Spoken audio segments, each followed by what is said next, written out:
This podcast is sponsored by Borfindel's Dwarf Spirits. Guaranteed to blow your head off. I mean, really. I've seen it. One sip and boom. I'm not entirely sure I see the point, but they seem quite popular. Anyway, order Borfindel's Dwarf Spirits now at the introductory price of 14 groats per gallon and get a pint of goblin spittle for free.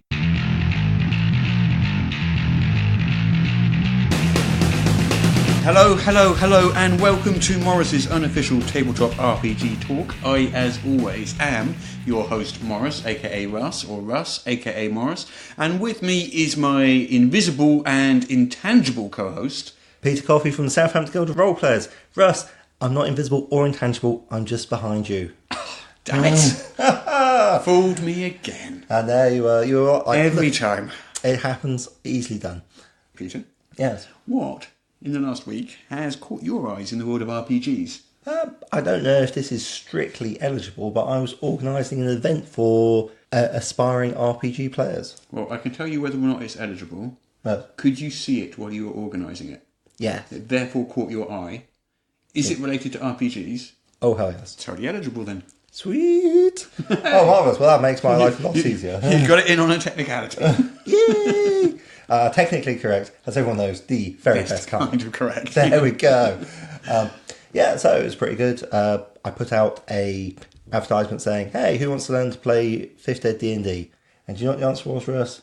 Everybody. Yeah, there's so many people who never heard of before, but like as soon as you muster those magic words in a quiet room, like specially constructed out of wood at the bottom of the lake, then suddenly people will be like, oh yes, I want to play. Which, to be fair, actually does remind me of how I got this club started in the first place. So where did you put your ad?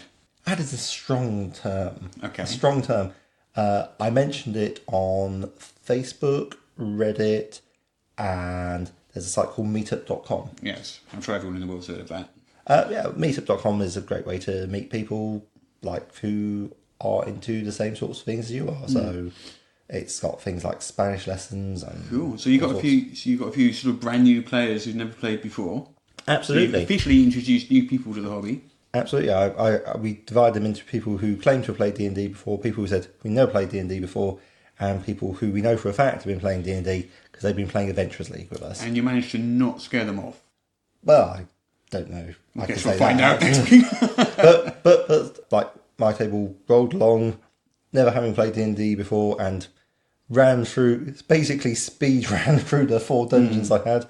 The other table of 6 had a much harder time of it and actually total party killed. Ooh, I know. It's like, it's unfortunate. But two of the guys from that table are like, yeah, we'd like to I've got an adventure for you. Whenever you do a TPK, I've got an adventure which is based on the River Styx. And what happens is the characters are now dead. Yes. And then they carry on the River Styx. Yes. And then if they complete that adventure, it's only a short adventure, it's about 15 pages long, they can return to the world at the point where they left it. Oh, nice. It's quite fun, an adventure. You can only do it once, to be fair, otherwise. Yeah. But gets a bit samey, but yeah.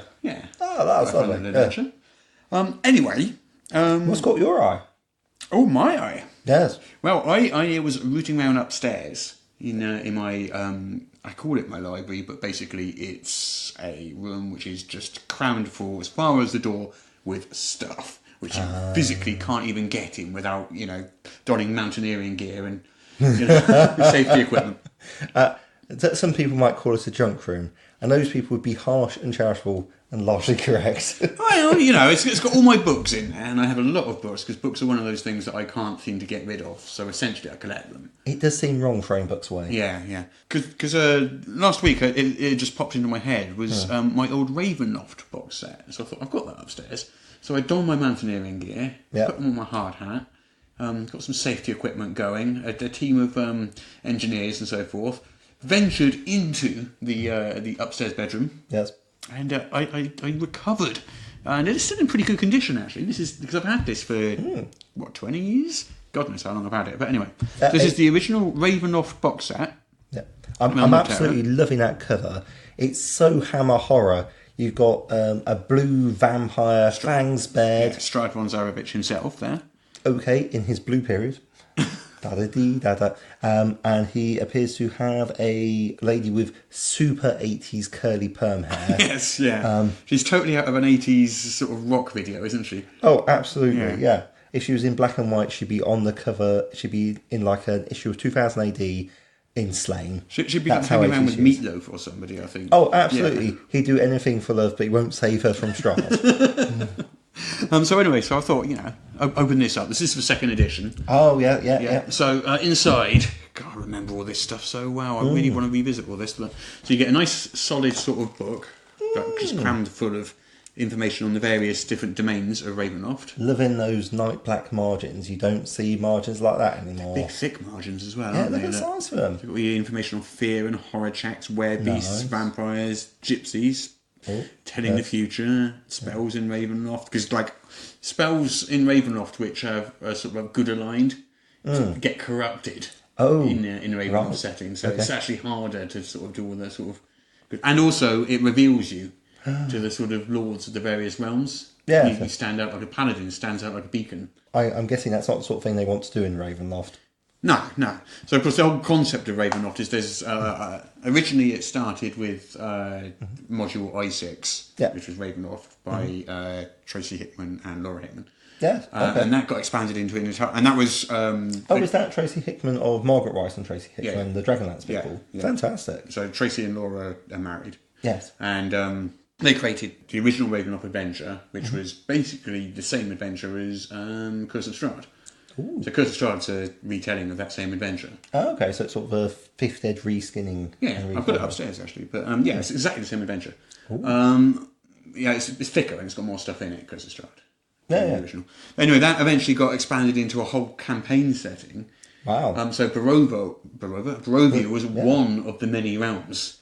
Oh. And so there were lots and lots of different realms. Each had a different lord, and it might be like a werewolf lord or a vampire lord. Or Lord Soth and Dragonlance ended up over there, and he had a realm called Sithicus. Although I was never too keen on Lord Soth being over there. I don't know if he'd fit the setting, but if you're going to have like a big scary baddie, to be fair, right? Lord Soth does do the job. He does fit the job description. So also in this, see, you get these lovely art on these A4 size cardboard sheets. So you've got lovely art on one side, and on the back you'll have various different informations. So this one's got a list of monsters and lurking in Ravenloft and stuff like that. Yeah. And it's got a picture of Strahd standing between two gargoyles. Looking super emo. This one's a sort of 3D sort of map image of Vagno Patrovna's temple. Nice. So you got a whole load of these sort of single sheet they're maps, isometric views. With one side it's the art, and on the back side it's the sort of the key. Oh, okay, yeah. Another Strahd holding a unfortunate lady. A different lady this time, I note. Yeah, and that one's got a list of spells which are altered by being in Ravenloft. With you. So anyway, so you go through all those. You've got a whole... there's loads of them. I can't list them all, but... and then we've got... What's this? Then you've got these, which are the different sort of houses and characters in Ravenloft. Caritzi, yeah. Oh, okay, yeah. Like got little family portraits. Yeah, and the information on the back, and stats and stuff. Oh, he looks familiar, actually. He's a werewolf. He's the Lord of Arkandale, which is one of the realms. Right. So this is Dominic Donaire, the Lord of Dementilu, a 7th level enchanter. Right. And so forth. So there's one for each of those. Yeah. Bloody gorgeous, all this stuff. Yeah. And you've got 1, 2, 3, 4 enormous poster maps. What? I won't afford them out here, but they're like one is a Ravenloft, some of them were different domains and things like that. Oh, okay. Great big poster maps, 4 of them.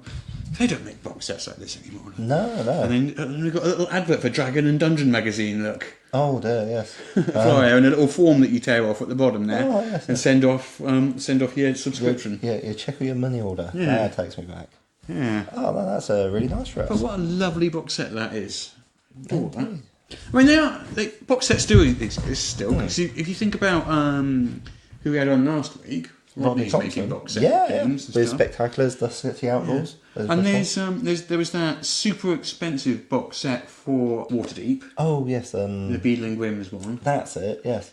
And Monty Cook Games' Invisible Sun, which is like $200. Wow, yeah, that's their big black box. So they do exist, but they tend to be expensive premium products. Really emphasising for him. But of course, at the other end of the market, for $20 odd, £20 odd, depending on when you buy it, Dungeons and Dragons starter set. Which is a box set too, yeah. Yeah. Although, as I recall, it's got some pre-gens, basic rule set, a set of dice, and the adventure. So yeah. I can't remember how much this Ravenloft one was. I mean, obviously it's got a lot more in it than the D&D starter set, but I don't seem to recall it being particularly expensive at the time. Hello, your editor Daryl here. The original price of the Ravenloft Realm of Terror box set was $18 American. Adjusted for inflation from 1990, that will be about $35.75 in today's money. Yeah. It also seems like a bit of a different thing, like less of a set adventure. I didn't really get... Yeah, it's a setting rather than adventures. I do actually have some adventures for Ravenloft. I brought one down. Oh, yes. Which is Feast of Goblins here. Goblins spelt with a Y. Yeah. And of course this is back when you get these adventures with these cardboard covers which become GM screens. It was standard back then. All the sort of Dragonlance modules were like that too. And then that's got pretty. Various props and things in it too. And then the adventure itself. Yeah, I mean, some of the player aids, I would say look a little dated to my eyes. Sure. But yeah, it's probably the time. But the graphic design, the artwork though is really cracking. Yeah. I love that concept of when you buy an adventure, it comes with its own. The cover is its own GM screen. Yes, that is nice. Which you can get like the GM screen that goes with each D&D adventure now. Yeah. You're going to buy it separately. To be fair, I think I got the revised D&D 5th ed screen because that's got all the conditions on the back. Yeah. Like, this is largely why I have a PHB to hand in case I need conditions. But no, that's absolutely gorgeous blast from the past. Yeah. I enjoyed thumbing through that. I'm tempted to revive it on my Thursday night group at some point and just play a second edition D&D. Oh, nice. Game of Ravenloft, just to see if it is as good as I remember it, or whether that's just like nostalgia and rose-tinted glasses. I think it's largely down to how you roll as a GM, really. I guess, I guess so. So if you can make it like nip along, that's always going to be good. Yeah. I mean that thing's over 20 years old, isn't it? It's a lot more than that, in fact, probably closer to 30. I don't know when that came out. Not anything over 30 years old in this room, eh? I'm 24. What are you talking about? Yes, Russ, of course you are. Anyway, shall we do some news? Absolutely. Let's do some news. There is news in the world of role-playing this week, Peter. Amazing. I love it when there's news. It's so much better. Quite a lot of news. There's some good news and there's some bad news. Well, let's have the good news first. You want to start with the good news and we'll do the bad news later, shall we? Yeah. All right then, let's have a look at the good news. Some D&D errata has come out. Ooh, how exciting. I want to tingle. Well, this news. Did you hear that? It says errata. I shoot the messenger. I tell you what the news is. I don't make the news, I just tell you the news. So, official errata documents for the Player's Handbook, Monster Manual and DMG for 2018 are now up on Wizard of the Coast website. Marvellous. They're in their 10th printing of the core rulebooks now. 10 printings. Yep. On the way further. And to coincide with that milestone, they've got a fresh set of updates to all 3 books. Yeah. And these will also appear in, the core book gift set being released this month. The ones with the variant covers, which are all and the slipcase. So it'll be included in that. And also these changes will appear in future printings of the books. How delightful. Which obviously one would expect. What about T-Rexes playing D&D? Oh, that sounds amazing. Does that sound amazing? Yes. So Sue is the name of the most complete Tyrannosaurus fossil around. Yes. And where is that? It is at the Field Museum of Natural History. Ooh, okay. That's in Chicago, I believe. Okay, yeah. So Sue was discovered in 1990 and is like a 90% complete skeleton of a T-Rex. That's pretty impressive. And it's a permanent feature in the Chicago Field Museum. Mm-hmm. Apparently Sue was 28 years old at the time of its death. Yeah. And, it's an important fossil because it's greatly expanded our knowledge of dinosaurs. Yeah. I say our knowledge, not so much my knowledge, it's the knowledge of scientists who are far cleverer than I. Apparently Sue, according to Daryl, Sue apparently reads the Ian World. I didn't know that. That's good to know. But anyway... Are you saying the people that listen to Ian World read Ian World are fossils? Well, I didn't realise the dinosaurs read. Sorry. Well, apparently they walk the earth still and read websites. You heard it here first. Anyway, Sue is playing or running a game of D&D via Twitter. That sounds like it must be old school. Do you think they're using BX or what? Or OD&D? Oh, no, I think it's probably D&D. Let's just call up the Twitter account there and have a quick look. So, Sue the T-Rex. Yes. Yes, you trod down the cobbled streets of Waterdeep after a long journey from the jungle. You duck into a tavern that seems to be alive with activity. The swinging sign out front reads the Yawning Portal. You enter and you notice a conventional yet incredibly busy pub. In the middle is a large open well of some kind, but not a lot of empty tables. What table do you choose to sit at? And then there's a poll, and people are voting on what they do. So at the moment, the votes... The choices are Ghost White Cat Person, Blue Green Elf Lady, The Quiet Lion Dude, or Spaced Out Wizard. And there's 603 votes so far, and so far the Quiet Lion Dude is leading. So basically, Sue the T-Rex is running a D&D game via Twitter polls. It's a strong choice. That's really fun. Well, I'm glad to see that no matter how old you are, in some cases over 300 million years, you can still embrace. Yeah. So the D&D gift set, we mentioned that a minute ago, that's available in hobby stores now. It is claimed to be available in hobby stores now. Yes. Is it actually available in hobby stores? Well, I don't know. I've kind of given up trying to get hold of things. I don't know. Theoretically, it is available in hobby stores now. Huzzah! Now being November the 20th. Yes.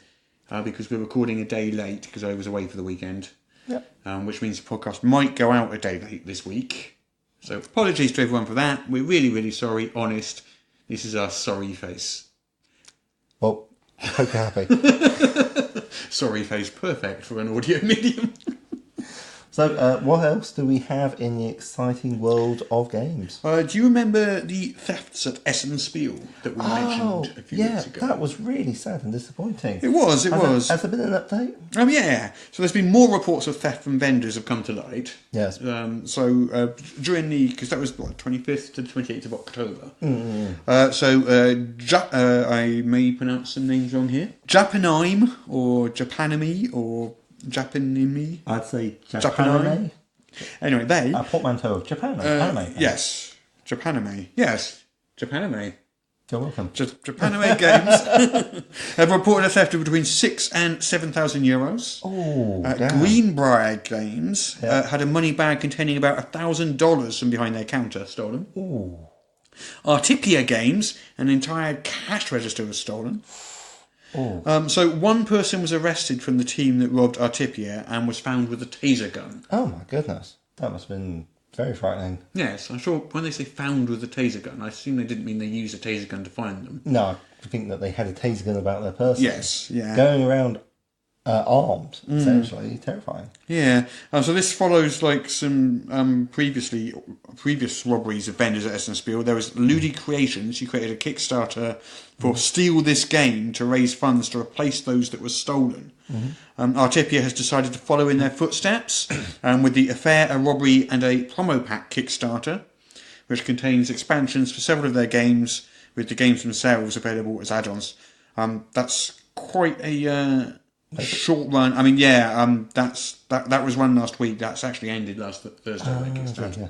But yeah, I mean, fair play to them for trying to get back on their feet, because it is such a major blow to a small company to have. I mean, because like Essen's not going to have been cheap to be repaired or to run at, and then to have all your profits stolen, it's just sad. And small RPG companies are dirt poor. They really are. I mean, they're not the rich people in the world. They're not, you know. RPGs. Not that I'm saying you should steal from anyone, but stealing from the poor is the worst. It's sort of like being inverse. You're basically not being Robin Hood. You're being the Sheriff of Nottingham. Yeah, stealing from the poor and keeping it for yourself. Yeah. Yeah. Pretty damn bad. Yeah. Well, I don't imagine they were sort of like kidding themselves that they were doing it for any kind of altruistic reason. But yeah. Oh well. Stealing from the poor and keeping for yourself. Yeah. Yeah. Okay. These are bad dudes talking about bad. Yeah. Okay, so did we have any of this good news that I asked for? I was hoping for some of that. That's pretty good. Okay, yes, some good news. A D&D adventure for charity. Oh, lovely. So, a Lost Laboratory of Qualish. Yeah. And I bet I pronounced that correctly. Well, sure I did. Apparatus of. Yes. Yeah. So it's a 60-page adventure released by Wizards of the Coast. Nice. You can get it in PDF format over on the DM's Guild. And the proceeds of it are all going towards the Extra Life charity. Yes. Which is the one for kids' hospitals over in the US. It's described as a Lost Laboratory of Qualish explores an alternate expedition into the Barrier Peaks. Ooh. The legendary inventor disappeared in the peaks eons ago. As it turns out, finding a crashed planar ship and studying its technology to fuel his own experiments. Only now, Qualish's lost research is desperately needed. That's what 5th Ed needs more of. It's interesting because they call it a crashed planar ship. Of course, the original expedition to the Barrier Peaks, it was a crashed spaceship. Yes. So they've changed that to a planar ship instead. It makes sense with the Magic the Gathering sort of jazz that's coming through the pipeline. Yeah, I guess. Yeah. Right. What else have we got in the news? Yeah. So is that it for good news? I'm sure we have more good news. Well, let's do the bad news now. And then if any good news pops up, then maybe that will show. Okay, should we talk about White Wolf? Oh dear. I mean, there's bad news and there's like just watching a car crash. Catastrophic news, yes. Catastrophic. Watching a car crash. Has it happened in slow motion? So I assume you've been following this. You know what's going on. I am regretfully aware of the details of.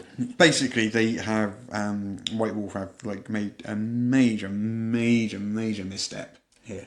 It's not the first time, though. To be fair, it's not. But I think this is quite a.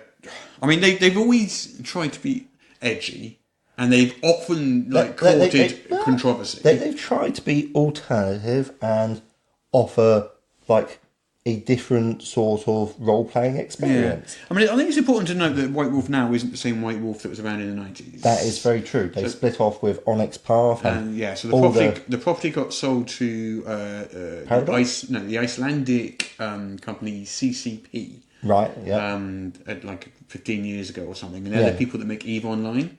And that company wanted to make a Vampire MMO. Yeah, I remember that, yeah. And that kind of fell through. That didn't happen. Yeah. And then Paradox bought the rights, so bought the name White Wolf and all the sort of IP and stuff off of CCP. Yeah. So the people currently working for Paradox under the new White Wolf aren't the same. It's not the same company that was around back then. Yeah. But anyway, so it's sort of a corporate culture transmission, I guess. Yeah.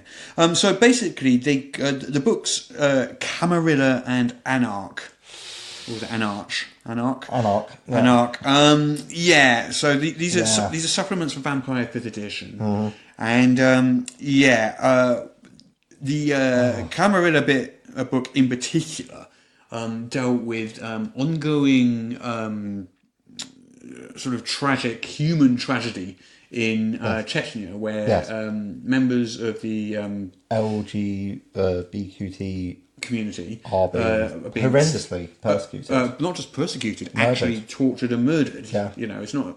It's terrible. It's horrible. It's terrible. It's an ongoing human crisis, which is not getting the coverage it needs or deserved. And what White Wolf decided to do with this? And so what happened was Chechen officials are denying it's happening and saying it's all Western propaganda. Well, this is the key to why this is so egregious. Because Chechen officials are saying it's not happening, it's all Western propaganda, ignore it. Mm-hmm. What White Wolf did in their book was say it's not happening, it's all vampire propaganda to cover up vampire activity. Oh no! They said it is happening, but it's a diversion to cover up what the vampires are actually up to. Yeah. So it's like, way to go. Nice. Yeah. So there was a massive backlash online and stuff, and understandably so. Yes. People were legitimately angry. Well, yes. And so White Wolf's Shams Georgiani. Made an announcement the other day. So it's quite a long announcement. It's quite a long apologetic announcement, admitting their culpability, admitting they've done wrong. What's happening is Paradox. They've actually said sorry, Yeah. not just sorry for offending you. Yeah, but Paradox is essentially shutting down White Wolf, in essence. So, yes. I mean, White Wolf will no longer be able to act independently. Yeah. And also, there's like management changes. Yeah. The 2 offending books have been recalled and will be edited and reissued and stuff like that. But well, there's also the nature of the international incident. Because, like, the people, like the murderous people who are running the government in Chechnya, object to their description has, like, there being vampires involved in running Chechnya and, like, are, like, filing complaints and so forth. Yeah. I mean, it's turning into a bit of an international incident, with White Wolf at the centre of it. Which is a first for role-playing games, I think. That I'm aware of, I don't know. So their apology was quite long, but is the sort of important bit. So in the Chechnya chapter of the V5 Camarilla book, we lost sight of this. The result was a chapter that dealt with a real-world, ongoing tragedy in a crude and disrespectful way. We should have identified this either during the creative process or in editing. This did not happen, and for this we apologise. So obviously it's a lot longer than that is the announcement, but that's the sort of... I don't know. It's like they have been seeking controversy at every turn. Yeah, I mean, they not that long ago they had to go online and sort of like emphatically deny that they were allied with like the alt-right and slash Nazis fascist and stuff. Yeah, and exactly. It's like if you have to go and say we're not Nazis, honest, we just like using their stuff. It's awkward. I mean, Nazis do feature in role-playing games, but they're generally not. These are playable people that you should be like. Yeah. It's like, I appreciate they're doing vampires who are objectively going to be horrible, but even so... It's talking like, of Nazis in role-playing games, Mike Myler, who does a lot of sort of Pathfinder stuff, used to work for Adventure a Week. He's now the editor of Insider. He's a sort of big all-rounder. He has released a product called, I think it's Operation Nazi Smasher or something like that. I can't remember offhand exactly what it is. That's brilliant. Yeah. You know what? I started off with the wrong thing for catching my eye because that I totally saw that. I thought that was brilliant. Is that got the? So is it an RPG setting or material or something? I've only seen a picture of it. Yeah, same thing. I believe it's a 5e setting, is it? Maybe I'm not sure. It wouldn't surprise me if it's coming from Insider, but yeah, I mean... Well, it's not coming from Insider, it's just... he just happens to work for Insider. Oh, fair enough. It's coming from him. Yeah, but I'm absolutely loving it. It's like got a Statue of Liberty looking lady, but she's black, is just punching out Adolf Hitler. Yes. I'm like, you know what, like 10 years ago, I'd be like, that's a bit corny, but right now I'm feeling, I like this. You have my attention. Please continue. Yeah. Hello, your editor Daryl here again. I am actually a credited writer on Operation Nazi Smasher. My only RPG writing credit, as a matter of fact. I did a bit of the purple prose scene descriptions, like the read-aloud text, so not a whole lot of work compared to the other very talented people who worked on the project. However, I can give you a little bit more information.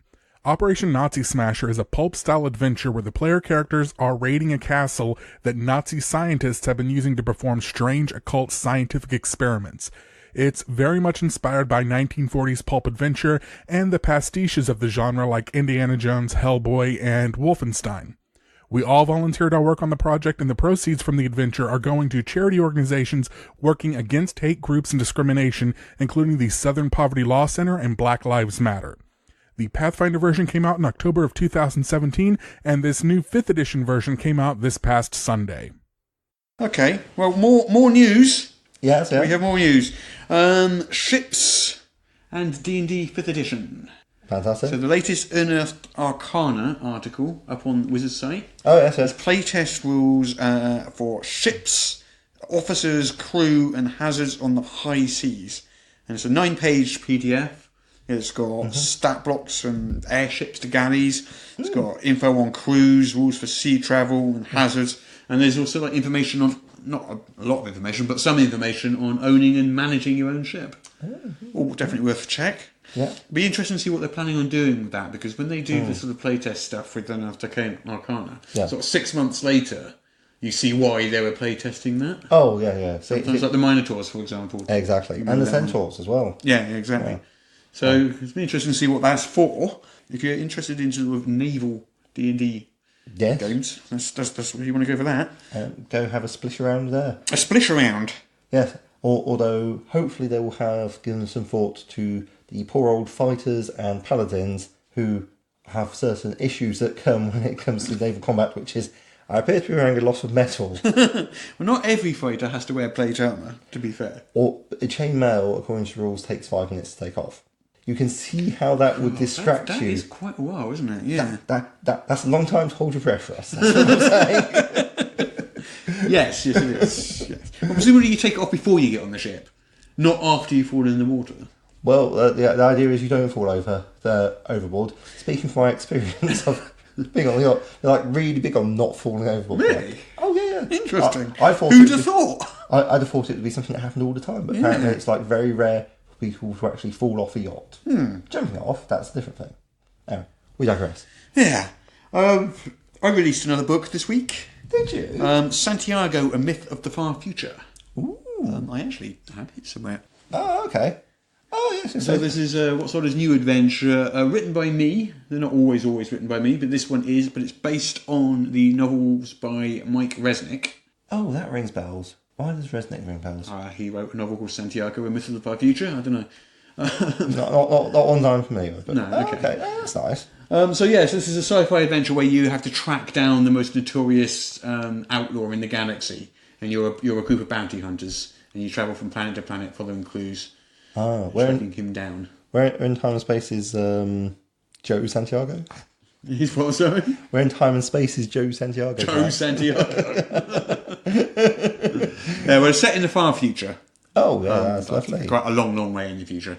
Yeah, well, you've got like a whole potential crew of people here. Yeah, no, that looks very nice for us. Very nice indeed. Well, thank you very much. There is a bit more news. RPG Now.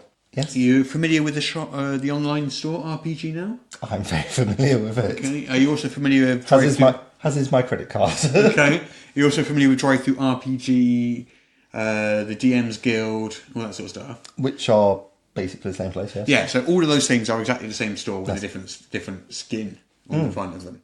RPG Now and Drive-Thru RPG were originally separate sites back in sort of like 2000. Yeah.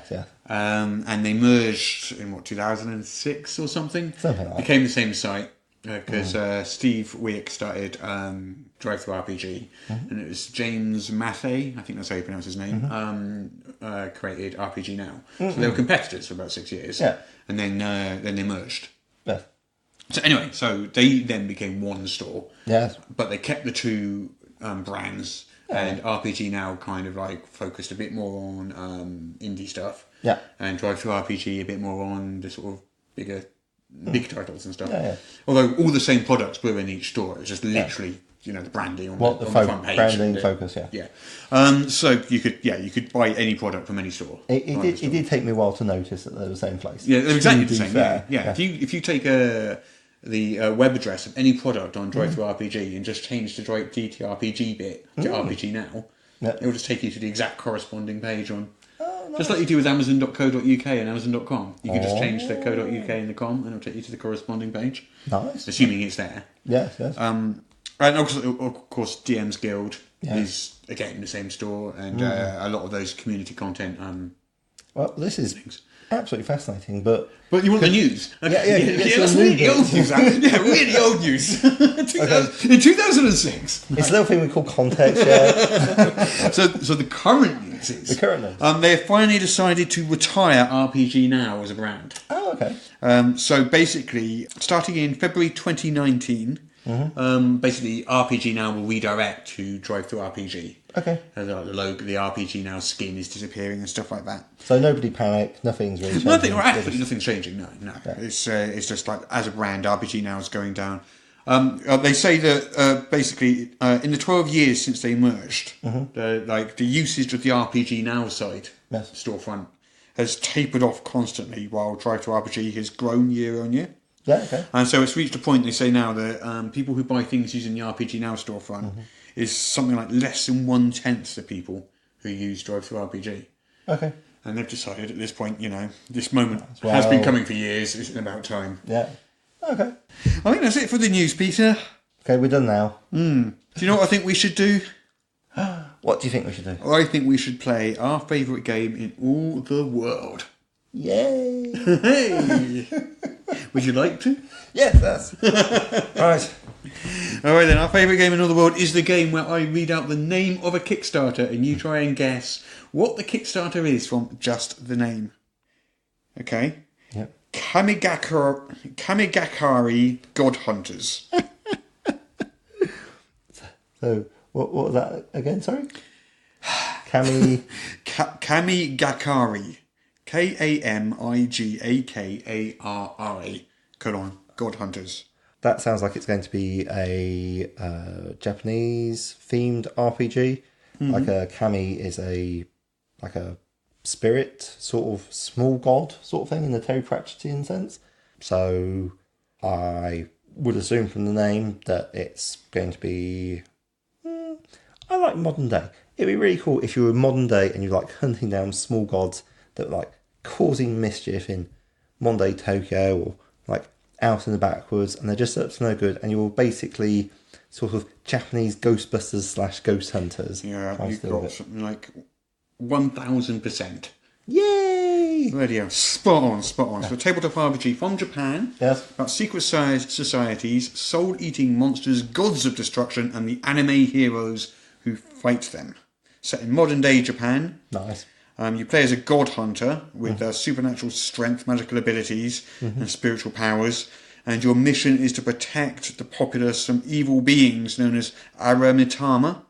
And to prevent the supernatural from leaking into the public eye. So yeah, you got that spot on. Well, first time for everything. Yes, well done. I'm proud of you. Oh, please. Yeah. Right, let's find another one, shall we? Okay. Turn. Turn. Turn. And that's the name, is it? Turn. Turn. Yes. Turn. Not Tern. Nope. Turn. It's not about birds. Turn. You spin me right round, baby, right round. Turn. My mind leaps immediately to clerics.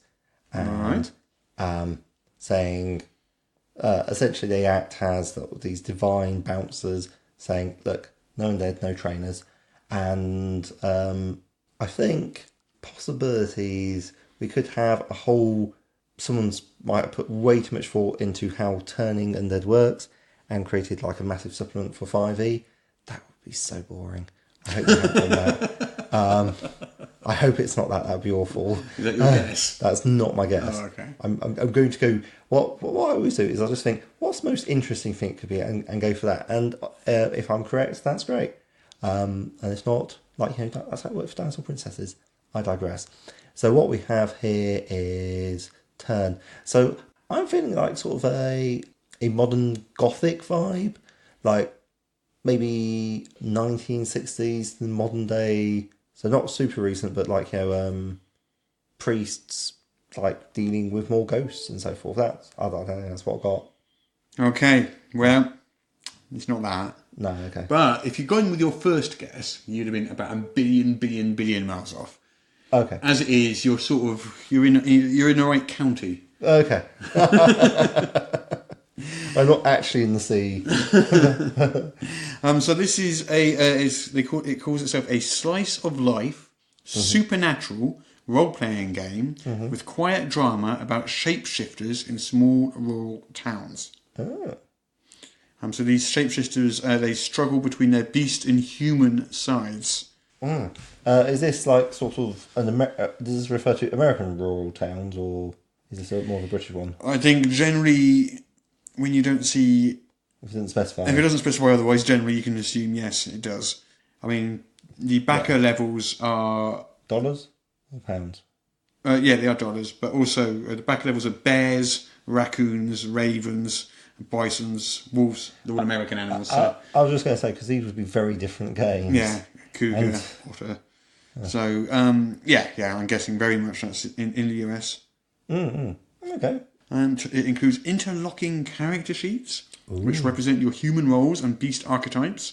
You also create your town map together at the table, on a provided template. Oh, okay. It says the Kickstarter, the game is already completed as a 6x9 inch book, and the Kickstarter is just to fund the print run. Oh, okay, so that should be out nice. So you should get that nice and quickly. Do you want to do one more or not? Oh, go on then. Okay, let's go with...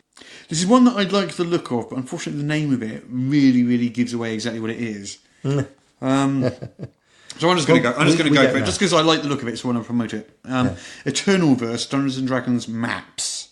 Yeah, that's a really good name for Kickstarter, because I've got a fairly good idea of what it's about just from the title alone. Which, let's face it, is a strong reason to then click through and look at it further. I'm hoping. Let's find out. So, maps for Dungeons and Dragons. So I'm guessing a big pile, like, I don't know, a book of about 60, 80 different maps. I'm hoping like A4, full colour, and it's just got all sorts, like all different styles of maps. Just that you can essentially say, right, I've got a campaign idea, I've got a setting. Where is everything? Grab this, bam, you've got a map, good to go. Yeah, sort of. So these are, it's not a book of them, they're waterproof, drawable, reusable and customisable maps. Oh, even better. So it's a little Kickstarter. So it had a goal of €250. What? So far it's made €477 and it's got 9 days to go. And it's only got 14 backers. So, you know, I felt like I wanted to sort of like give it a bit of a plug. In fact, I'm going to back it myself. So, I'm just grabbing my phone in a completely professional fashion. Yeah, back it while we're recording the Kickstarter. Well, what's the backer levels? Because it can't be that much. Because it's basically doing. So $5 ready to print. Yeah. $25 for the full map set, physical. Nice. Not dollars, euros. Sorry. Yeah, whatever. €25. Yeah. And then €50 for some sort of custom ones. Well, they'll make your maps waterproof and drawable. I mean, it's not...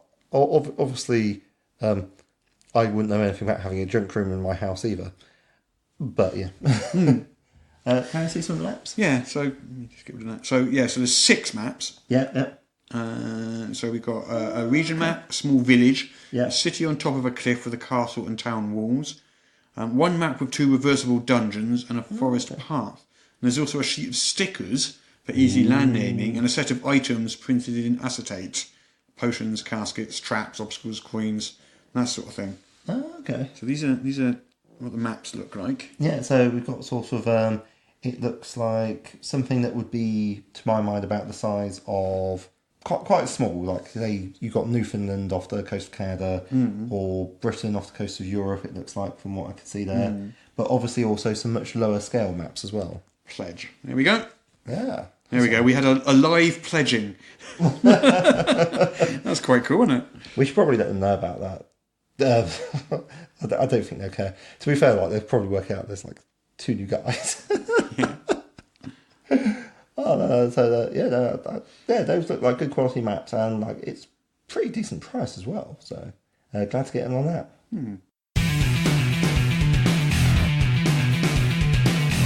Hello, everyone, and it's me, Peter. I'm doing an interview with a man who needs no proper introduction. That is true. He's climbed Mount Everest. Twice, young man. Indeed, he's invented all sorts of board games. He introduced Queen Victoria to role-playing games. Yes, I did. The first man to Mars and to Jupiter. Also, the holder of the universal record for parachuting into the Venusian atmosphere. It's Professor Victor von Wolfhausen-Smythe. Hello. Professor, fantastic to have you on the show with us. Why, thank you. It's a pleasure to be here. Yeah, I particularly liked your entries into our favourite game in all the world ever. I thought you were bang on every time. I don't know how you do it. Well, you know, I do like to keep myself informed. Absolutely. So up to the... There are very few subjects, you see, that I do not know everything about. Excellent. I'm a doctor in many things, you know.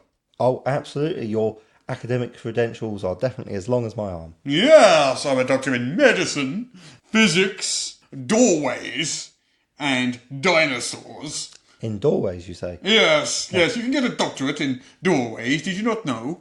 I didn't. Have you been enjoying your game of D&D that Sue's been running for you? Oh, yes. I used to know Sue back in the day, you know. I originally taught her to play D&D. Sue the T-Rex, I used to call her. And a world exclusive for this podcast, we have found out how Sue, a aged dinosaur, was able to play 5th Ed D&D. Yes! I hear she's been using the Twitters. Yes, that's right. It's an exciting new device. Do you have a Twitter handle, Professor? Oh, no. If I were to create a Twitter account, the number of followers I'd get would explode the entire internet. Well, absolutely. People who would find themselves spontaneously following you, even though they didn't have a Twitter account. Indeed. So, tell me, Professor, what brings you back to sunny Southampton? Well, I thought I'd come and tell you about my new charity. Your new charity? Yes, I'm launching a charity for underprivileged dragons. Dragons? Dragons. Well, what makes these dragons underprivileged? Well, you know, there's only so much gold to go around. Absolutely. Imagine being a greater fire dragon and only having 2.5 billion gold coins. You'd be the laughing stock of all dragonkind. That is certainly a lot of gold that you require for your sleeping requirements. Indeed. So I thought I'd start a charity to see if we could gather some funds in order to furnish these underprivileged dragons with the gold they desperately need. Had they considered perhaps finding some alternative sleeping materials? I hear chocolate coins can be very comfortable. Yes, they get very sticky, especially with the fire dragons. That's true, they would be very warm. I imagine, however, that it would be quite comfortable. Well, for an ice dragon, perhaps. Oh, well, I would imagine for an ice dragon, surely it would be quite hard. But you would know a lot more about dragons than me. I do. I have known many dragons in my time. What exactly do you believe are the root causes of underprivilege in the draconic species? Oh, well, it does rather remind me of the time I was trekking across sub-Saharan Africa on foot. Well, that's actually not that remarkable, Professor von Wolfhausen-Smythe. Many people have actually done that. Well, yes, I haven't gotten to the good part yet. Oh, yes, yeah. I then trekked across the Sahara on foot. Again, while more special, a lot of people have been doing that for a long time. And then I trekked across the Antarctica on foot. I presume there was a bit in the middle where you... I swam. You swam from North Africa to the Antarctic subcontinent. Indeed. That must have taken quite some time. Yes, at least half an hour. Yeah, I bet your arms got very tired. Of course they did not. Oh, sorry. What was I thinking? I'm built like a bear, you know. Yes, Some say I look a bit like one too. And I can't help being naturally hairy. And some might say smell like one, but they'd be unkind and uncharitable people. I do have a magnificent beard, though, don't you think? It is certainly magnificent. Yes. And what were we talking about, young man? You were busy telling me about the root causes of lack of privilege in the draconic species. Well, yes, but of course, as I mentioned earlier, there's only so much gold to go around. So I feel that it is unfair for a dragon to have to sleep on a bed not made of at least 2 billion golden coins. Of course. There are questions surrounding the charity and the raising of the funds. Questions? Oh, absolutely. Which is that dragons are semi-mythical super predators and are thus on the endangered species list. Well, yes, they are an endangered species, especially with all those knights and heroes wandering around, hunting them down, poor defenceless creatures. Well, it's funny you should mention that, because obviously while knights have had an effect, it's only in relatively recent years that the number of dragons has dropped quite so sharply.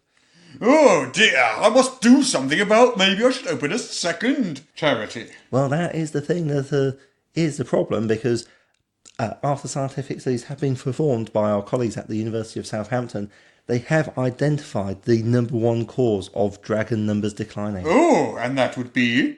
That would be you, Professor Victor von Wolfhausen. Me? Yes. You've been killing off all these poor dragons. Well, That's why there's so many dragon orphans out there. You monster! Some of them were quite rude to me. There's no reason. I do insist on manners, you know. There's good manners. Put me down! Ah!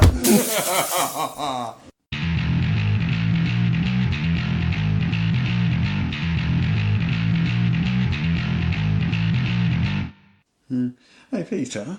Yes, Ross. What's that you got? What, this thing here? Is that a book, or are you just pleased to see me?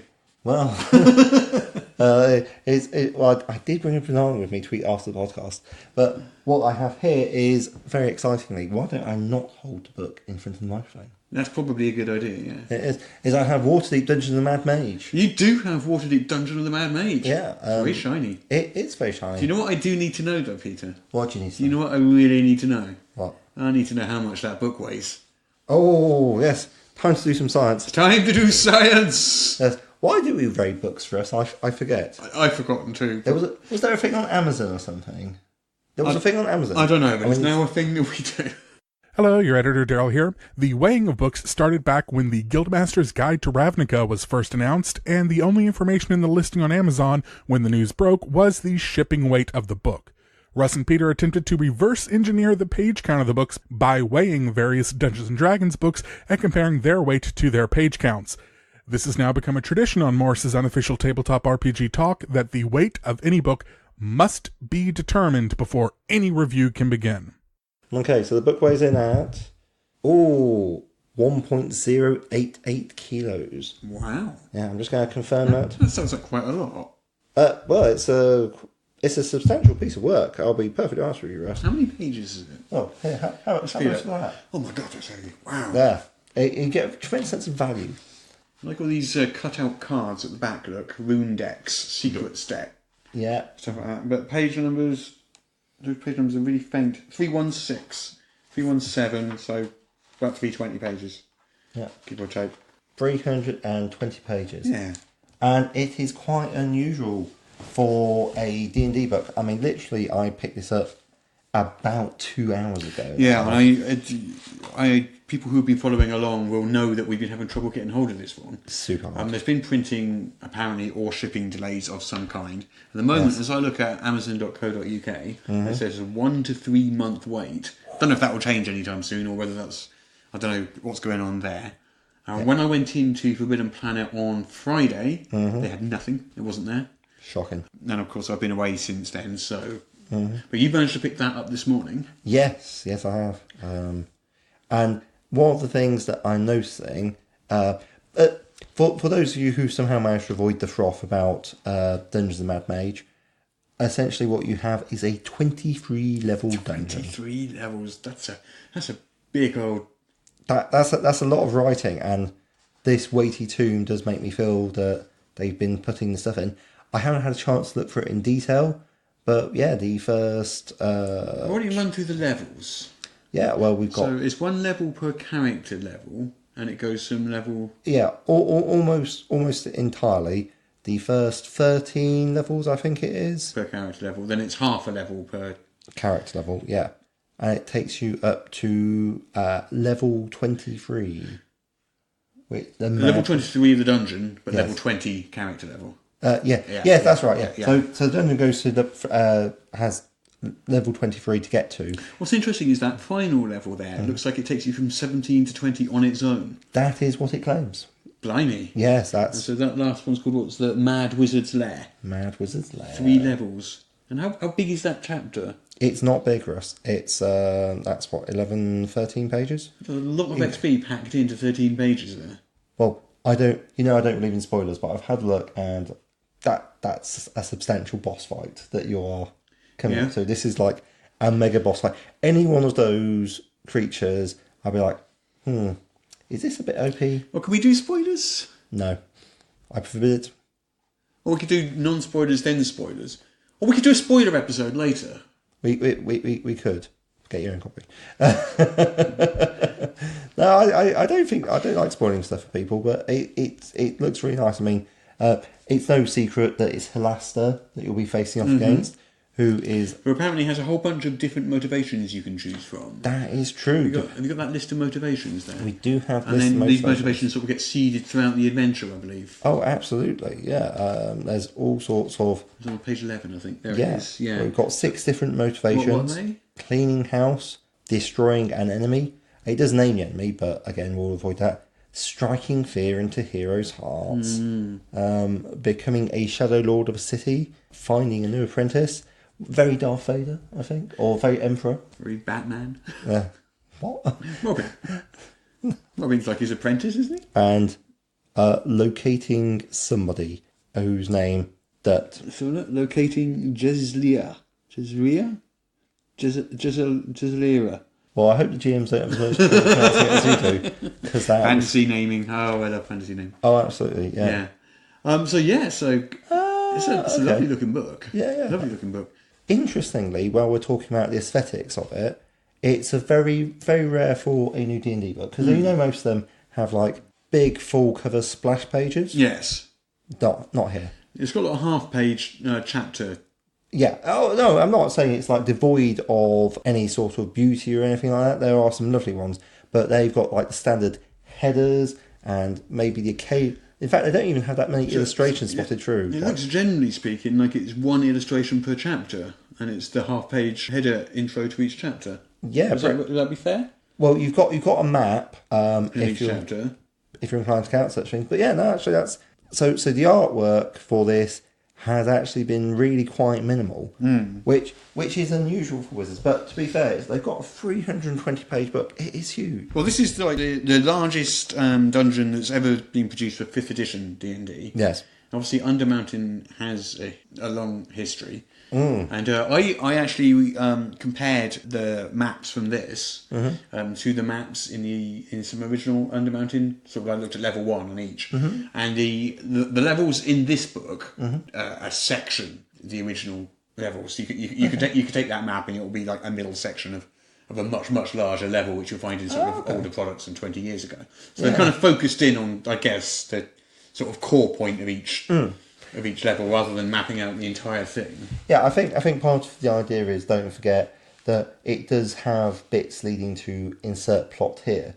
So if you don't want to stick entirely to the book, you do have like a lot of freedom and variation where you can like insert your own challenges and unique problems. Which, I like it. It's trying to give you a skeleton to work off, although I must say there is a fair amount of flesh on those bones still. Yeah. So this is basically a sequel to Waterdeep Dragon Heist. Yes, that's correct. Waterdeep Dragon Heist, as you know, goes from levels 1 to 5, whereas this actually claims to go from levels 5 to 20. But it can be played on its own. You don't have to play the previous one. Oh, absolutely. And the idea is that you can just have people dip in, dip out. So, due to the nature of the way they collect monsters, the idea is your adventuring party could be scooped up by a random portal and play a level appropriate dungeon level. Yeah, I mean the entrance, which is the Yawning Portal, was introduced a few adventures ago. Tales of the Yawning Portal, and it was mentioned in Waterdeep Dragon Heist as well. Yeah, that's it. So that's featured in 3 major D&D adventures now. As that Yawning Portal. So they're really focusing on Waterdeep in general, aren't they, I think? Yeah, they're definitely leaning into the Forgotten Realms, but that's been very much the focus of Wizards. Forgotten Realms, I think we've had Chult, which is still in Forgotten Realms, but is a different Ravnica. We've had Ravenloft. Well, you say we have Ravnica. Well, all right. Ravnica exists, although we personally have not been able to locate a copy of it. No, I think we may have to go and revisit that if we can get hold of Ravnica. Oh, hopefully by next week, maybe. It is out, so... Absolutely. We should be able to get hold of it. Yeah. So, the maps in there. Yes, many maps. Quite nice. They're by a chap called Tim Hartin. Tim Hartin, eh? Tim Hartin. These are sort of a bit more efficient, I think, than some maps that have been in other books. They're kind of clearer, a little more simplistic, maybe, but not in a bad way, No. They're designed to be clear schematic maps. Yeah, they're less arty than some maps that you've seen in previous books. But I'm not against that. I can actually see what things are meant to be. It would be nice to have some sort of a pull-away section, but I think they are releasing those separately. Yeah, you can get them. You can buy the maps separately. Yeah. Yeah, they would need to be quite large because apparently they're not, from what I've heard. Someone was complaining online. I haven't seen them myself, but someone was complaining online when they pre-ordered them. And they came in, although they were separate, they were, essentially photocopies on card. Oh, that's not going to suffice at all. No. I mean, what we've got here is we've got an A4 page. I mean, they're all black and white maps anyway. Yeah, absolutely. So ease of photocopying is definitely there because you won't be able to get this as a PDF. No, so Wizard of the Coast don't do that. Exactly. So you will need to get your book, squish it down as best you can against your scanner bed, and then photocopy as you see fit. But if you look at this, you see all those squares. Those are all 10 feet squares. Right, yeah. And the normal scale is 5 foot squares. So they've actually shrunk this map down, and that's 100 odd squares, say 10, 200. So 1,000 feet. Yeah, so it's like we'd probably say we're looking at about 1,000 square feet. So even on a 1 square equals 10 foot, this is a huge map. I could see it definitely. Why don't we whip through each of the levels one at a time? Try not to be too spoilery, but basically what each one is, maybe. Well, as I say, there are 23 of the fellas, so perhaps... Well, yeah, I'd like to spend under a minute on each, just like whip them nice and quick. Okay. So, level number 1 is called... it's called the dungeon level. The dungeon level. I kid you not, it's got, I guess, I don't know, what's that, magical?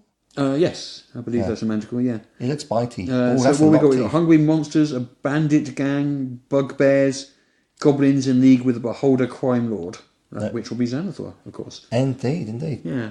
So that's level 1, which is a nice big complex there. Ooh, and we're looking at like over 40 rooms there. Yeah, but that's the thing I was saying. Like this is the map. That specific map is the one that I compared to the sort of older one, and the older one is basically sort of big. I'm gesturing on a podcast. This makes sense. You are gesturing on a podcast. So basically, I'm indicating an area which is sort of 4 times the size of the map that's actually there. Yeah. Well, again, we've got that 1,000 square. You're basically getting, I think, about 1,000 square foot of map. Minus, of course, like individual like places, because you've got a lot of corridors and twisting and so forth. But there's definitely areas to come off of this. Yeah. So level 2. What's level 2? Okay, level 2. If we just flip through to level 2. There's very little in the way of pictures, but there's a lot of detail. Arcane chambers. Absolutely. Ooh, what are they? Yeah. We've got a goblin bazaar. It looks like. Oh, I do like a goblin bazaar. And they've got all sorts of... Is that like a bizarre goblin? I think you would only find a bizarre goblin at a goblin bazaar, unless it was off duty. Oh, that was wordplay. That was clever, that, wasn't it? Did you like that? I loved it. It was great. And again, we've got quite a lot of stuff, but again, round about 25 odd rooms. A lot of these maps are very regimented. You know what I mean? There are a lot of square rooms and right angles. Yeah. I mean, you've got like breaks here and there, but there is a lot of... It's very clear it's been constructed. Yes, yeah. So that's... Yeah. I'm not sure what they're leaning into here. Is this like a conscious design decision or what's... Oh, there we go. We've got a bit of art. Looks like dwarves on a wall doing their best walk like an Egyptian. Is that like elves on the shelf? Right. You've heard it here first. Before we had elf on the shelf, now you've got dwarves on the wall. Okay, level number 3. What we got? The Sargalth level. Yes. Looks slimy. It does. I see Sargalth is actually the river. Yes. Yeah. So, yeah. A subterranean town of Stromkolder lies divided in chunks by ancient cavings. Yeah. And then various factions have fought over this outpost. Yeah. Previously inhabited by dwarves. But yeah, that's a lovely old, I don't know, mermaid? No, some sort of water hag. Something like that. Hard to say.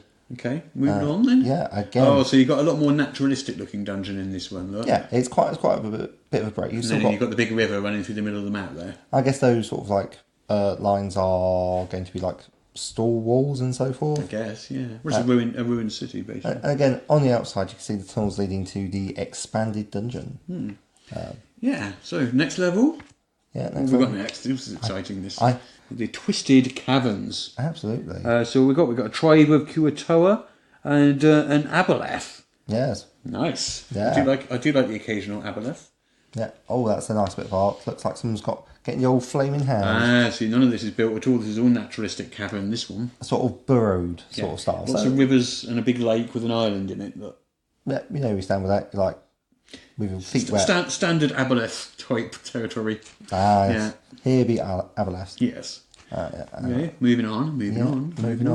And we have number 5, which is the Willow Wood. Yes. That is a displacer beast, if I'm not mistaken.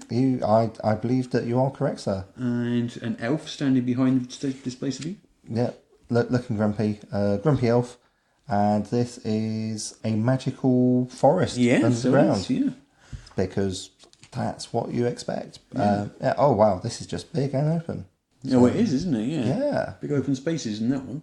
Yeah, I think there's quite a lot of water involved. Yeah. So actually, where can we see where when one comes in? So maybe you're like, I don't know, you're coming in from the river or something? Maybe. Oh. Level 6 is the lost level. Now, I'm pretty sure that's an Underhawk there. That does look like an Umberhawk to me. Ah, yeah. That's a handsome looking Umberhawk, that, isn't it? It is. It's something gold. Yeah, well, yeah, it's Bronze. like it's more goldy bronzy than your traditional yellow. Yeah. Those are some big bitey things. So it says here the lost level until recently was physically cut off from the rest of Undermountain.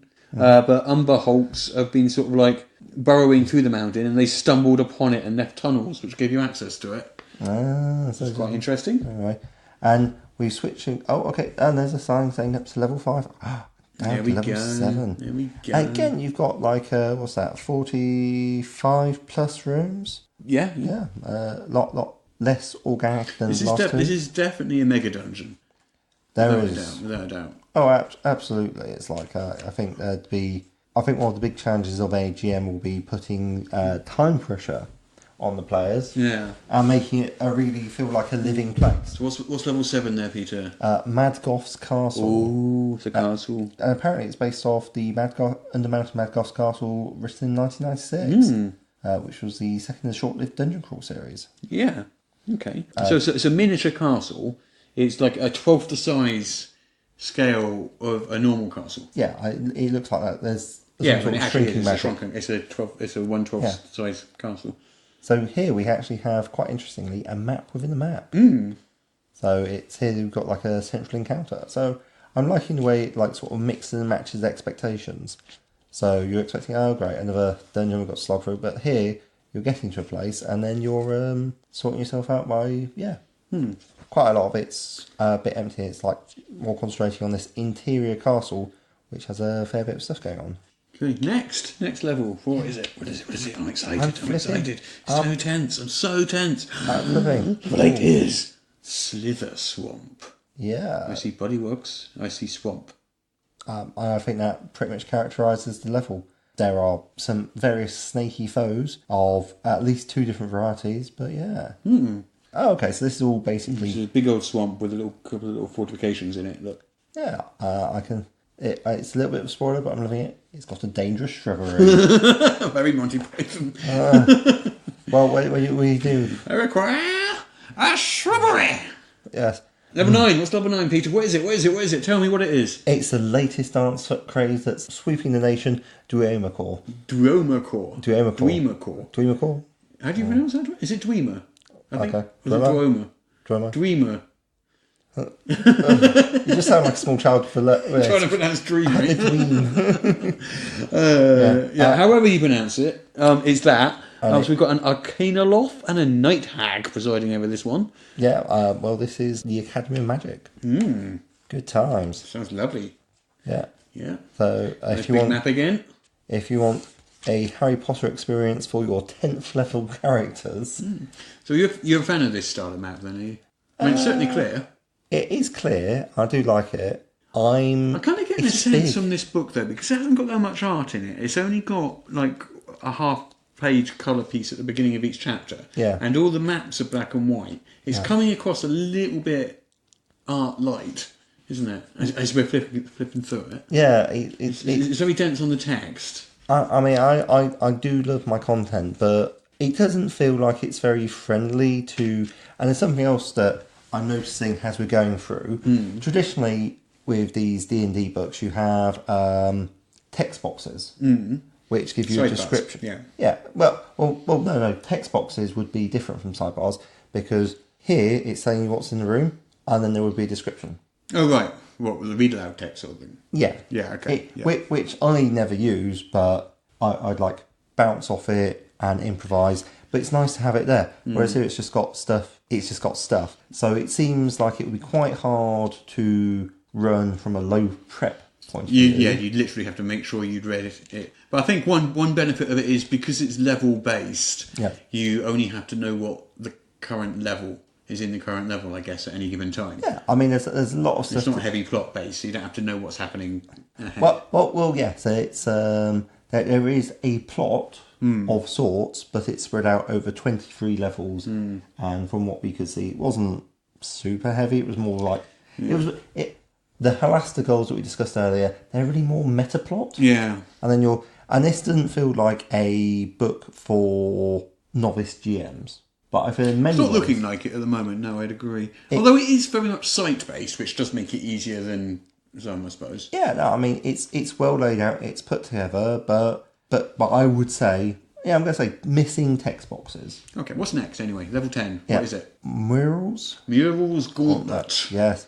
Oh, that looks interesting, doesn't it? Mural the Misshapen, I believe that would be. Yeah. One of Halaster's apprentices. And this one is the first one where you stop going a level per level. This one, it's if you complete this, then with your level 11 characters, you get enough XP to advance to at least halfway. Okay. So this is the first part where it starts switching over to 2 levels per character level. So what is the gauntlet? Is it like an obstacle course of some kind? I'm not actually seeing anything that looks particularly gauntletty to me. Okay. All right, fair Well, enough. what's next? Level 11. Yes, Troglodyte Warrens. Troglodyte Warrens. I've got a friend called Warren. I think it was a little harsh calling him a troglodyte, though, to be honest. Well, it's not saying just him, though. It's not saying all Warrens troglodytes. All Warrens are troglodytes. And if your name is Warren, we apologise for... We are sorry to all the Warrens out there. Yes. Yeah, Troglodyte Warrens is the sort of level you can pretty much guess what it's about just from the name, can't you? And to be fair, that's like a excellent map. It's a big old map, that one. If this was on Guess the Kickstarter... God, I hate to describe that one as people going through it.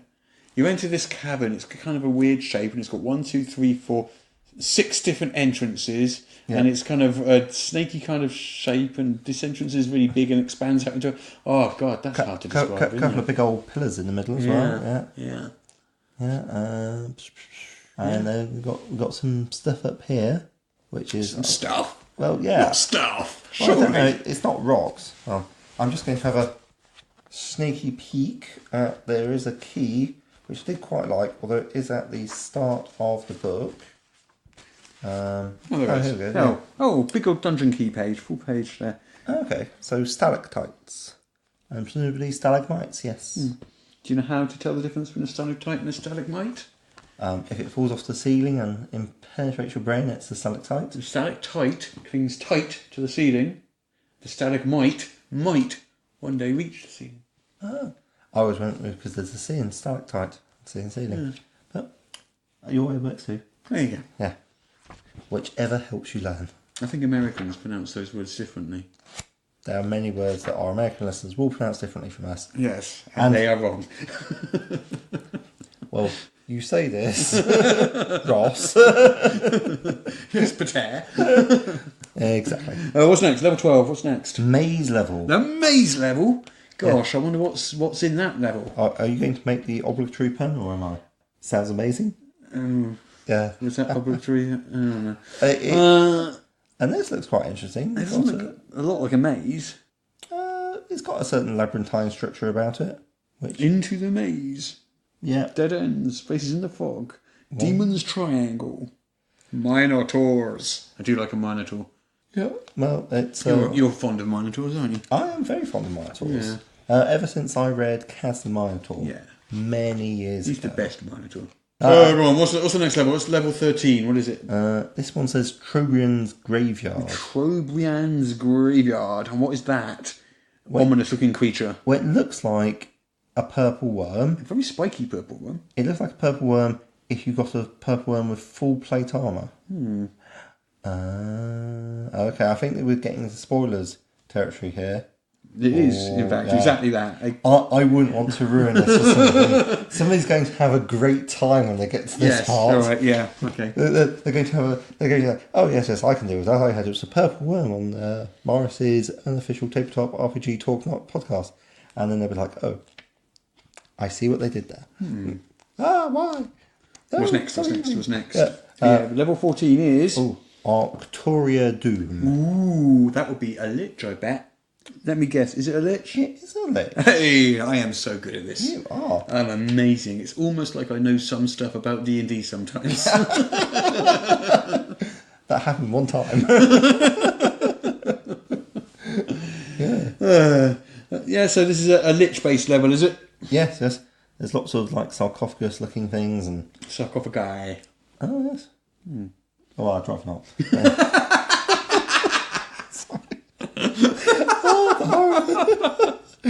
Oh, damn! We're mature here on this podcast, as you can tell. Again, over 40 rooms. They're nice. It's big. You got expansion levels if you want. So I suppose if you got hold of the older Dungeon of the Mad Mage, you could expand it out as much as you like. Yeah. Yeah. I like that the levels have a theme to them, which they're quite. No, I very much like that. What's next? Obstacle course. Ooh, what's in the obstacle course? Well, it looks like very large goblins. Ooh, we've got dwarves, magical traps. Yep. Undead beholder named Netherskull. Wow, there you go. I bet he's friendly. Yeah, he's in like this. This looks like the social role playing. Yeah, he's probably a really, really nice chap. Yeah, you just chill out and. Yeah, I can't imagine there will be any conflict whatsoever between the adventurers and this undead beholder. Oh yes, and we've got. Because it cancels out, you see. Undead are bad and beholders are bad, but two negatives make a positive, so therefore he's good. That's logic. That's maths. That's science. I certainly am not prepared to argue with you at this point. I'm not sure what this is. This looks big. It's like a canyon? Yes, but it's sort of... Either a canyon or a giant leaf that someone dropped on the page. Or is there something? This obviously isn't like great, but we're trying to avoid spoilers, but at the same time, there's a map and it's got sort of a feature which, as you say, looks much like a leaf, and that's spread all over it. You've gone to the next level. No, you're right, chasm. Good shout. I said it would be a chasm. See, okay. I know everything. Level 16. What's level 16? Peter? The chapter title is The Crystal Labyrinth. Ooh. Yeah. Crystal Labyrinth. Ooh. We're what, 16 of 23 now? We're getting there. Yeah, and this is for your 14th level characters, hoping to get enough experience to advance halfway to 15th level. Wow, okay. I have literally never seen play with 14th level characters. Not in 5th edition, no. I haven't either. Yeah, and this is based on Undermountain Stardock, written by Stephen E. Shen in 1997. Yes, it looks like. I do like a Githyanki. I'm saying nothing. Oh, that's interesting. So we've got sort of two dungeons. Okay, so it looks like you've got a ground dungeon and different gravity plane. A gravity plane goes through it. That is very clever. Ah. Ooh, I like that. Yeah. That would be nice. Ooh, that's like physics and stuff. That'd be very nice. Yeah. You like a bit of physics. Yeah. What's next? Level 17, what we got? Sea Deeps. Sea Deeps. That looks like a flump to me. It's either a flump or a jellyfish. I'm going to go with flumps then. Mind Flayers formed a new colony. Well, where you get flumps, you get mind flayers. Although the Githyanki are determined to wipe it out. That seems fair. They do have beef. Oh, Yeah, there's a sidebar. There's a box. Yeah. You wanted a box. There you go. well, this is a sidebar. It's not a text box. Oh, okay. So again, it's like there will be a lot of homework for anyone wanting to run this adventure. That and again, it's got Underground River. yeah. But what we're seeing here is we're seeing like this is really properly a sidebar, and it's giving you like Detention facilities. I just wish we think Death Star. yeah, that seems fair. Okay. What's on the next level? Should we go on to the next level? Oh yes. Vanrak Doom. Ooh, Vanrak Doom, and that's a big monster there. What is that big monster? Well, The Dark Fate of Lord Vanrak Moonstar. it looks like it's going super well for him. Super well. What's the basic sort of concept of the level though? Well, it'll be how Vanrak met his doom. Yeah, Actually. but what is it? Is it? Oh, okay, yeah. So That's some kind of dragon, is it? I guess so. I'm going to say a shadow dragon. Okay. Well, it's certainly dark in hue. Yes, it doesn't look like a proper black dragon 'cause it's not like it looks more tenebrous. So yeah, you've got Vanrak Moonstar, Waterdeep noble, turns to the worship of a god of darkness and loss, goes into the mountain and becomes a Death Knight. Ooh, I love Death Knights. Yeah, They're my favourite undead. All because of Lord Soth. yeah. Dragonlance was surprisingly formative on both of us, it appears. Yeah. Well, Dragonlance is probably what got me into D&D. Oh, here we go, level 19, Caverns of Ooze. Ooze. We've seen this one before. We've Yeah. seen previews of this one. So this is with our Mind Flayer Spelljammer Captain Yeah. with his rapier Yeah. and his giant miniature space hamster. Or his miniature giant space hamster. One of those. Oh, okay, that is quite a large ship. So you can see the ship there in the middle on the map, in the middle of the caverns. I mean, but bearing in mind how long these squares are, which is 10 each, then that's like, 240 foot ship. And then you've got a little map of it down there. Like a map of it. Look at it, isn't it, Diddy? Yeah. Yeah. Yeah, cool. A bit more tentacular, I must confess, than I would like. Oh, and here we go. You're not a tentacle fan? Here we go. Here we've got like a little song. Ooh. I won't make Are you going to sing it? Please sing it. Please sing it. Oh, I can't. It would be spoilers. Nothing would make me happier than to have you sing this song. Only if we promise to put it into the bonus content. All right, then. I promise. It does look like classic bonus content. I promise. You're a monster in human form, Ross Morrissey. Ross Morrissey? Hello, your editor Daryl here. Because the guys brought it up, this is a perfect time to remind you about our Patreon at patreon.com/Morrus. Every week, supporters of the show get our bonus content episode featuring exclusive discussions, diversions, jokes, off-topic discussions, and even a few outtakes. This week, even with the megadungeon-sized episode we have, there's over half an hour of extra material. You can get instant access to all of our bonus content episodes and help keep the show going by backing us over on patreon.com/Morrus. There's the Captain the Unpronounceable one. Okay, so lots of information about the ship. Okay, level 20, what's next? The Rune Stone Caverns. He looks like a nice chap. Skeleton with a green cape. I'd invite him round for tea. Yeah. Well, I imagine he wouldn't drink much tea. He would kind of fall out. Well, if you rigged up the correct funnel and spout, then he'd be self-fulfilling. So the Rune Stone is a large magic crystal created by Halaster, embedded in the top of a huge hollowed-out stalagmite that rises from the centre of this level's main cavern, and it's also the lair of a lich named Izat. Does that say? I don't know if you can't read it. I'm looking at it from a strange angle. No. There's a slight distance here. So who's that? Exactly. Yeah. So Is that the lich? Is that the lich? It could well be. we just don't know. Oh, that joke is going to get made so much at every single game table, isn't it? It seems like a easily avoidable one. But what do I know about the naming conventions of anything? What do I know about names, Ross? What do I know about names? Well, you know that I can't pronounce them. You know that. That is true. That is true. So, okay, what's the next level? All names in a game. We're getting to the end now. No? We are getting to the name. 21. We've hit level 21, designed for 4 16th level characters. Ooh. Those who overcome this level's challenges Epic heights. should gain enough XP to reach 17th. What's it called? Terminus level. Is that an angel? A planetar? Sitting there on a throne with big unfurled wings. Up with some sort of demon sat at the back saying, "Sup." Yeah. Okay. Is that some sort of railway or stairs? It looks like a railway to me, to be honest. Does it? Yeah, like a little minecarts on. I guess that might be what it is then. Oh, there we go. There we are, mine tracks and carts. How Indiana Jones of it. So it's taken 20 levels before they start breaking out the mine track. Okay, next level. Second to last level. Penultimate level. What is it? Ooh, Shadow Dust Cold. Shadow Dust Cold. What is that? I think it was something. It looks like a very sad looking beholder. It looks like it saw something that was very scary. Do you know why I say that? What is that? It looks petrified. Oh, is that what it is? A petrified beholder? No, I don't know, but it looks like a petrified beholder. What is that? The Shadow Dusk family. God, There's a lot of backstory. there's a lot of backstory going on here. There's a level. It has a petrified beholder. There we go. Yeah. And it's called Shadow Dust Cold. Yeah.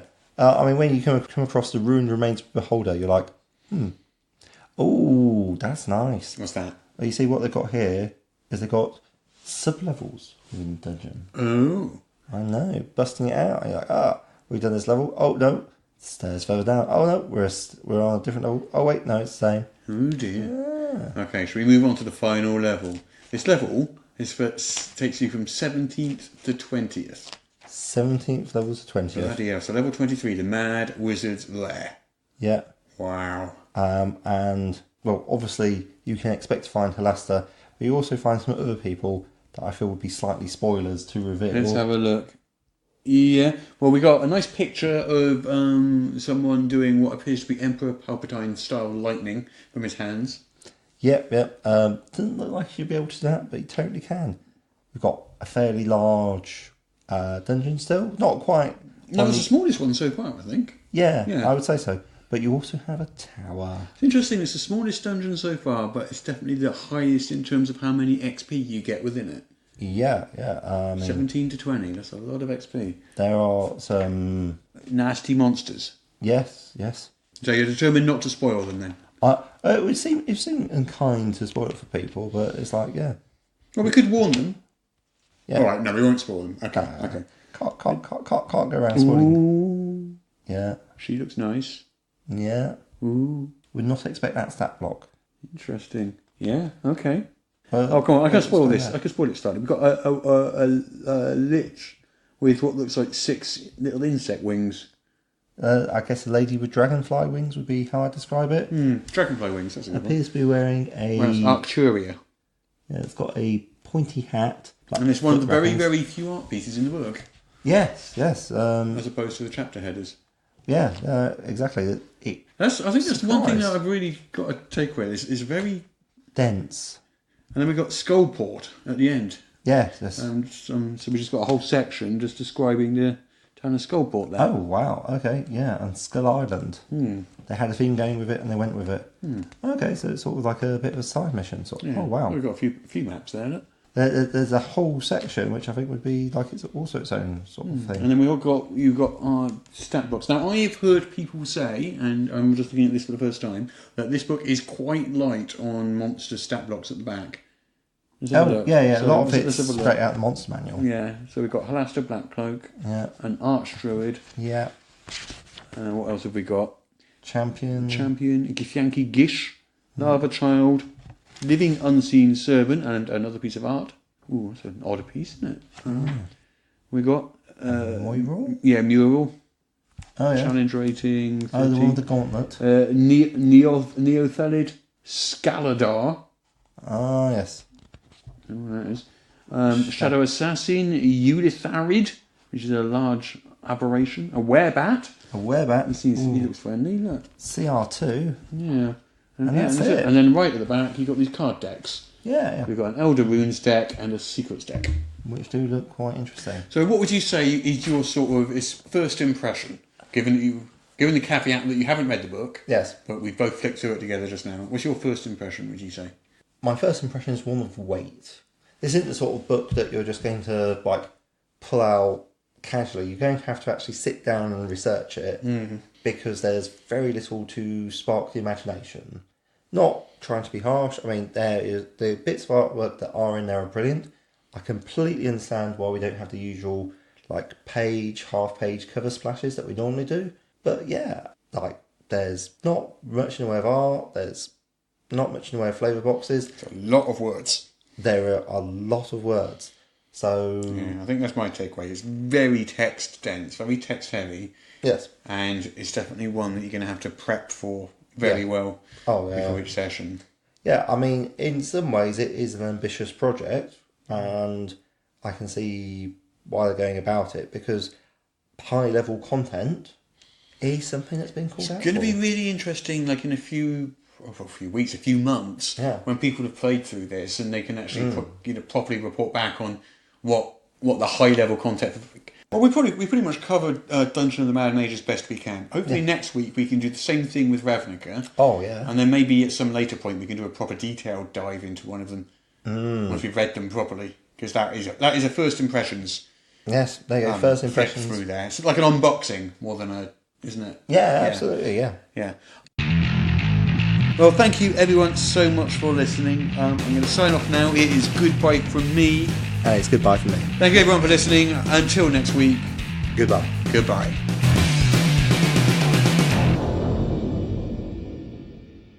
My ears hurt. That was awful.